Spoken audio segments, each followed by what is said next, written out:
ব্যবসা বাণিজ্য বিশ্লেষণ নিয়ে ডিবিসি নিউজের নিয়মিত আয়োজন ইসলামী ব্যাংক টালিখাতায় স্বাগত জানাচ্ছি। সাথে আছি চৈতি সরওয়ার। গ্রাহক পর্যায়ে সুদ হার নির্ধারণের বিদ্যমান যে ব্যবস্থা সেটি উঠে যাচ্ছে। আন্তর্জাতিক মুদ্রা তহবিল আইএমএফ এর শর্ত মেনে সুদ হার পুরোপুরি বাজার ভিত্তিক করতে যাচ্ছে কেন্দ্রীয় ব্যাংক। পুরোপুরি বাজার ভিত্তিক হলে সুদ হার আরও বাড়তে পারে বলে মনে করছেন সংশ্লিষ্টরা। আর এটি কার্যকর হলে ব্যাংকগুলো নিজেদের মতো করে ঋণ ও আমানতের সুদ হার নির্ধারণ করবে। এসব কিছু নিয়ে কথা বলার জন্য আজকে টালিখাতার আলোচনার বিষয় ঠিক করেছি সুদের হার বাজার ভিত্তিক হলে কী লাভ। আলোচনা করতে আমাদের সাথে যুক্ত আছেন বাংলাদেশ ব্যাংকের সাবেক ডেপুটি গভর্নর আবু হেনা মোহাম্মদ রাজি হাসান এবং আছেন ঢাকা বিশ্ববিদ্যালয়ের অর্থনীতি বিভাগের অধ্যাপক ডক্টর শাহাদাত হোসেন সিদ্দিকী। স্বাগত আপনাদের দুজনকে আমাদের আজকের আলোচনায়। শুরুতেই জনাব আবু হেনা মোহাম্মদ রাজি হাসান, আপনাকে দিয়ে আলোচনা শুরু করতে চাচ্ছি। অবশেষে ব্যাংকের যে ঋণের সুদ হার বাজারের উপর ছেড়ে দেওয়া হচ্ছে, আজকে এমন ঘোষণা আসতে পারে, কতটুকু লাভ হবে সবকিছু মিলিয়ে? ধন্যবাদ আপনাকে।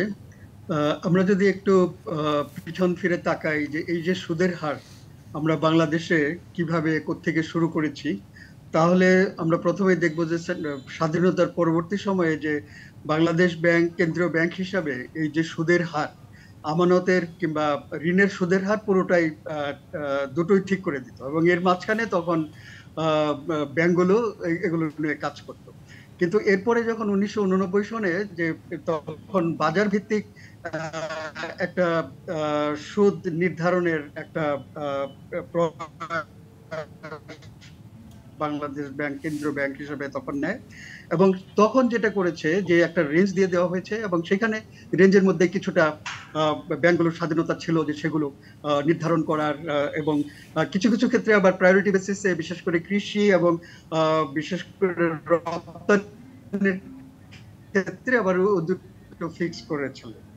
তো এইভাবে চলছিল যে একটা, এবং প্রত্যেক মাসে ব্যাংকগুলোকে একটু স্বাধীনতা দেওয়া হয়েছিল যে সেগুলো তারা নিজেরা নির্ধারণ করতে পারবে, তবে বাংলাদেশ ব্যাংকে এগুলো দিতে হবে যে সুদ কোন মাসে কি হচ্ছে এবং কাস্টমার যেন এটা জানতে পারে। তো যাই হোক, এভাবে চলতে চলতে একসময় দেখা গিয়েছিল যে আসলে সুদের হার অনেক মানে হার বেশি অন্যান্য দেশের তুলনায়। সেই ক্ষেত্রে একটা কম্পিটিশন করার জন্য বাংলাদেশ ব্যাংক কিন্তু তখন বাংলাদেশ যে সিদ্ধান্ত অনুযায়ী তখন বাইরে থেকেও কিছু লোন কিন্তু বাংলাদেশ যারা এন্টারপ্রেনার কিংবা শিল্প উদ্যোক্তা তাদেরকে আনতে দেওয়া হয়েছিল। তো এইভাবে চলতে চলতে যখন দেখা গেল যে এক সময় এই বিষয়টা এরপরে এসে সেটা একটা আবার ফিক্সড একটা ইয়েতে দেওয়া হলো যে সুদের হার 9% এবং আপনার আমানতের হার 6% থাকবে। এবং এতে করে যেটা দেখা গেল যে সেখানে আবার মার্কেটে একটা ইমব্যালেন্স সৃষ্টি হয়ে গেল। এখন যেটা হচ্ছে যে সিদ্ধান্তটা আজকে দেওয়া হতে পারে বলে আমরা জেনেছি পত্রপত্রিকায় এভাবে, যে এটা বাজার ভিত্তিক করার যে বিষয়টা। এখন এই ক্ষেত্রে ব্যাংকগুলো যদি তাদের বাজার ভিত্তিক সুদ হার নির্ধারণ করে, তাহলে সেখানে যেটা দেখা যাবে যে একটা ওপেন মার্কেট কম্পিটিশন সেখানে আসবে এবং যেই ব্যাংকের সুদের হারের ভিতর কয়েকটা জিনিস সেখানে থাকবে, যে তাদের কতগুলো জিনিস তাদের দেখতে হবে, যে তাদের যে ফান্ড যেটা আসে, আমানতের যে ফান্ডটা কিভাবে আসছে, সেখানে তাদের খরচ কত হচ্ছে এবং এই কস্ট অফ ফান্ড যে বিষয়গুলো সেগুলোও তাদের সেখানে চলে আসবে। এবং এই কস্ট অফ ফান্ড সেখানে আবার তাদের প্রশাসনিক ব্যয়, অন্যান্য ব্যয় যেগুলো থাকে, আবার তাদের যে ধরেন যে মানে লোন যেটা দিয়েছে সেটা আবার ফেরত আসছে কিনা, সেগুলো রিসাইক্লিং আবার হচ্ছে কিনা, যে সেই এর উপর ভিত্তি করে তারা এটা সূত্রা এই সিদ্ধান্তটা। আমি যদি একটু অর্থনীতির দিকটা একটু যদি চিন্তা করি, আমি একটু যেতে চাচ্ছি ডক্টর শাহাদাত হোসেন সিদ্দিকী, আপনার কাছে জানতে চাই, সুদের হার বাজার ভিত্তিক হলে ঋণ গ্রহীতা নাকি আমানতকারীরা কারা বেশি লাভবান হবে? ধন্যবাদ আপনাকে। আমি যে জায়গা থেকে বলতে চাচ্ছি সেটা হচ্ছে যে বাজার ভিত্তিক এবং এখন বর্তমানে যে অবস্থা রয়েছে তারপরে তিনটের সিচুয়েশনের মধ্যে একটা রিলেটিভ কম্পারিজন যদি করা যায়, তাহলে আসলে বোঝা যাবে যে আমরা কেন বারবার পরিবর্তন করছি এবং অর্থনীতির সেখানে সুফলের জায়গাটা আছে কিনা, সেটা হচ্ছে যারা ঋণদাতা এবং ঋণ গ্রহীতা তাদের পক্ষ থেকে।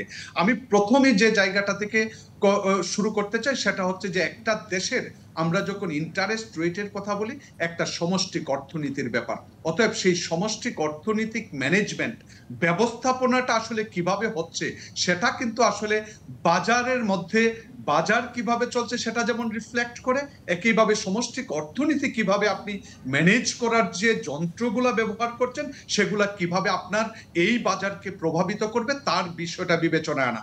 প্রথমত আপনি যদি বলেন বাজারের উপর ছেড়ে দিচ্ছি, তাহলে কিন্তু প্রথমত হচ্ছে যে নিয়ন্ত্রণটা সেন্ট্রাল ব্যাংকের থাকছে না, তারা আসলে নির্ধারণ করতে যাচ্ছে। এখন সেই নির্ধারণ করা মানে হচ্ছে কিন্তু আপনি কম্পিটিশনে ছেড়ে দিলেন। বিষয়টা হচ্ছে যখন আপনি কম্পিটিশনের কথা বলবেন, বাংলাদেশের যে ব্যাংকগুলার অবস্থা রয়েছে এবং এনবিএফআই এর অবস্থা রয়েছে সেগুলা কি অনেকগুলাই তো এই কম্পিটিশনের মধ্যে কিন্তু টিকতে পারবে না, সেই বিষয়টা কিন্তু মাথায় রাখতে হবে। কারণ এই কম্পিটিশনের মধ্যে যদি টিকতে না পারে তাহলে তাদের জন্য কি ব্যবস্থাপনা। এই জন্যই যে জায়গাটায় আমি জোর দিতে বলবো সেটা হচ্ছে সমষ্টিক অর্থনৈতিক ব্যবস্থাপনার দিক থেকে আমরা যদি এই আর্থিক বাজারটাকে স্থিতিশীল করতে চাই, কারণ ইন্টারেস্ট রেটের বাজারটা কিন্তু লুনেবল ফান্ডসের ডিমান্ড এবং সাপ্লাই এইটাকে কিভাবে প্রভাবিত করে। প্রথমত হচ্ছে সরকার যদি মনে করে, আমি ট্রেজারি বন্ডের কথায় আসি, ট্রেজারি বন্ড ইন্টারেস্ট রেট যখন চালু হলো, সরকার যখন ট্রেজারি বন্ড বিলের দিকে প্রচুর পরিমাণ কেনা শুরু করলো, তখন কিন্তু হিউজ পরিমাণ ডিমান্ড পড়ে গেল এবং সেটাকে পাবলিকলিও বিভিন্ন ধরনের ইনস্টিটিউশনই পারচেজ করতেছে। এই এক্সেস ডিমান্ড ক্রিয়েট হওয়ার কারণে দ্রুত গতিতে যখন ইন্টারেস্ট রেট বাড়ছে তখন আসলে ইন্টারেস্ট রেটের সীমা কোথায়, সেই সীমাটা কেন নয় বেঁধে দিলেন, কারণ হচ্ছে দেশের অর্থনীতিকে বলেছিল যে বরোইং কস্ট যদি কম হয় সেটা প্রবৃদ্ধির জন্য সহায়ক, কিন্তু নয় যখন 13-14-তে পৌঁছে তাহলে ঠিক বিপরীত কার্যক্রম কিন্তু হচ্ছে যে আমার কষ্ট বরোইং বেড়ে যাচ্ছে, যেটা কিন্তু কোনো মতেই বাংলাদেশের প্রবৃদ্ধি সহায়ক নয়। সেই একটু আটকাতে হচ্ছে, কারণ আমরা প্রধানমন্ত্রীর বক্তব্যে একটু যেতে চাই। আমাদের সাথে যুক্ত থাকবেন, আমরা নিশ্চয়ই আবারও ফিরবো আপনাদের কাছে। আবারও স্বাগত জানাচ্ছি ব্যবসা বাণিজ্য বিশ্লেষণ নিয়ে ডিবিসি নিউজের নিয়মিত আয়োজন ইসলামী ব্যাংক টালিখাতায়। আজ আমরা আলোচনা করছি সুদের হার বাজার ভিত্তিক হলে কি লাভ। আলোচনা করতে আমাদের সাথে দুজন অতিথি যুক্ত আছেন। বিরতি পরে স্বাগত আপনাদের দুজনকে আরও একবার। জনাব আবু হিনা মোহাম্মদ, আপনার কাছে একটু যেতে চাই যে আপনার আসলে কি মনে হয় যে আইএমএফ এর চাপেই কি সুদের হার বাজারের উপর ছেড়ে দিতে বাধ্য হলো বাংলাদেশ ব্যাংক? দেখুন, আসলে ফ্রি মার্কেট নীতিতে অনেক কাজ করার জন্য অনেক আগে থেকেই সেন্ট্রাল ব্যাংকের একটা লক্ষ্য ছিল, কিন্তু এখনো বর্তমান ব্যবস্থাতেও যেটা স্মার্ট উপর ভিত্তি করে 3, 3.5 কিংবা 3 ভিত্তি করে সর্বোচ্চ যে সুদটা নিয়ে নির্ধারণ করার যে নীতিটি দেওয়া হয়েছিল, সেখানেও দেখা যাচ্ছে যে সুদ বেশি হচ্ছে, দিন দিন বেড়ে যাচ্ছে।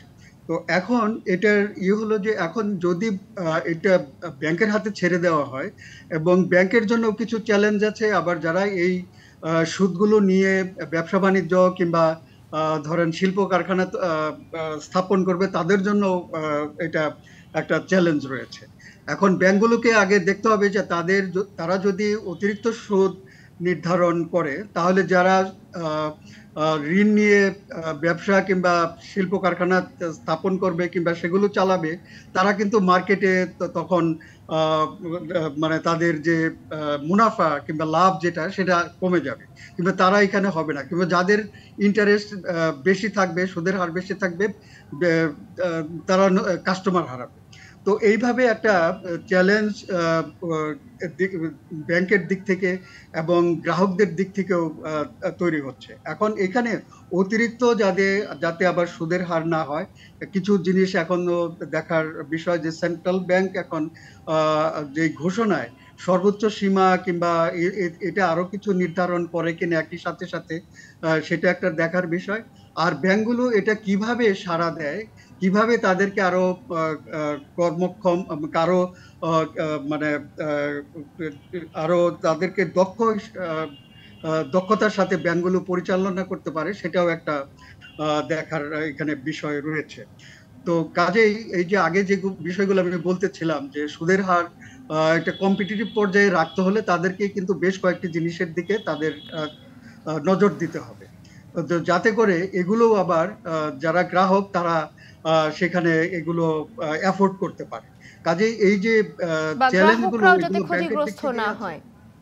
জি, হ্যাঁ, গ্রাহকরাও যাতে ক্ষতিগ্রস্ত না হয়। যে ক্ষতিগ্রস্ত না আমি হয়। একটু যেতে চাই ডক্টর শাহাদাত হোসেন সিদ্দিকী, আপনার কাছে জানতে চাই যে বারবার ব্যাংক সুদের হারে যে নির্বাচন পদ্ধতি বদলানো হচ্ছে, বিনিয়োগে আসলে কতটা প্রভাব পড়ছে এটার? বিনিয়োগের প্রভাব স্বাভাবিকভাবেই পড়বে, কারণ হচ্ছে যে এটা যেহেতু আমাদের জাতীয় সঞ্চয়ের সাথে সম্পৃক্ত, যেমন আমার ইন্টারেস্ট রেট বাড়ার কমার সাথে আমার জাতীয় সঞ্চয় কিন্তু কতটুকু হবে সেটা কিন্তু প্রভাবিত হয়। তাই আমি যে কম্পিটিটিভনেস নিয়ে যে কথাটা, সেটা হচ্ছে যে আসলে বাজারে ছেড়ে দেওয়া, আমি বলবো সেটা প্রশংসনীয় উদ্যোগ, কিন্তু সেই উদ্যোগটা আমার ফেয়ার প্রাইস এস্টাবলিশ করতে পারি কিনা, অর্থাৎ বাজারে সত্যিকার অর্থেই যে দাম, সেই দামটা ইন্টারেস্ট রেট সেটা হয় কিনা, সেটার জন্য প্রত্যক্ষ এবং পরোক্ষভাবে কার্যক্রম জোরদার করতে হবে। কারণ আপনার ফিনান্সিয়াল মার্কেটে যদি আনচেকড করাপশনস এবং ইরেগুলারিটিস থাকে, সেটা কিন্তু আপনার ইন্টারেস্ট রেটের উপর প্রভাবিত করে। অতএব সেই আনচেকড ইরেগুলারিটিস রেখে আপনি যদি বাজারের উপর ছেড়ে দেন, তাহলে কিন্তু এক ধরনের যে ইন্টারেস্ট রেট হয় সেটা কোনো মতে ফেয়ার ইন্টারেস্ট রেট না। অতএব সেই জায়গাটায় নজর দেওয়া। আরেকটা জিনিস হচ্ছে এই ফেয়ারনেসটা স্টেবিলাইজেশন যদি আনতে হয়, সরকারের যে আয়, সেই জায়গায় সরকার যেন প্রয়োজনের অতিরিক্ত, মানে কথা হচ্ছে যতটুকু না পারলে নয়, সেই জায়গাটায় যেন ধার করে, ব্যাংক থেকে যদি অতিরিক্ত পরিমাণ ধার করে, তাহলেও কিন্তু প্রাইভেট ইনভেস্টমেন্টটা যখন হ্যাম্পার হয়, সেটাও কিন্তু সুদের হারকে অনেক বাড়িয়ে দেয়। অতএব আমার বিনিয়োগকে ক্ষতি না করে সরকার আসলে কতটুকু ধার করবে, তার যে optimum level of borrowing, government সরকারের ঋণ কতটুকু নিবে এবং কোন পদ্ধতিতে নিবে, সেই জায়গাগুলা যদি ফেয়ারনেস আসে এবং ফিনান্সিয়াল মার্কেটে যদি গভর্নেন্স এবং যেগুলা আমরা খেলাপি ঋণের কথা বলি, ভালো নজর, এইগুলা যদি ভালো ব্যবস্থাপনার মধ্যে না আসে, তাহলে কিন্তু আসলে বাজারে ছেড়ে দিলেও সেই বাজারটাও কিন্তু ভালো কাজ করবে না বলে আমি মনে করি। জি, নিশ্চয়ই। আপনাদের দুজনকে অসংখ্য ধন্যবাদ। আমাদের হাতেও আর সময় নেই, আমাদেরকে শেষ করতে হচ্ছে আজকের আলোচনা। আমাদের সাথে যুক্ত হয়ে সময় দেওয়ার জন্য দুজনকে অনেক ধন্যবাদ।